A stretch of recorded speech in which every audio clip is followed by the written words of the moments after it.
Hi friends, I hope you are doing well. Today we will talk about how to fix or help solve the problem of deactivate account on Chatbot AI Nova. We click on settings. Here we click on apps, default apps, app settings.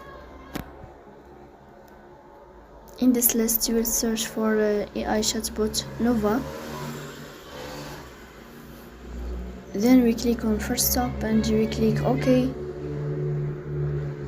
Here you will enter to storage. Then we click on clear cache. In the end, you will turn off your phone and you will wait a moment to restart your phone again to fix that problem.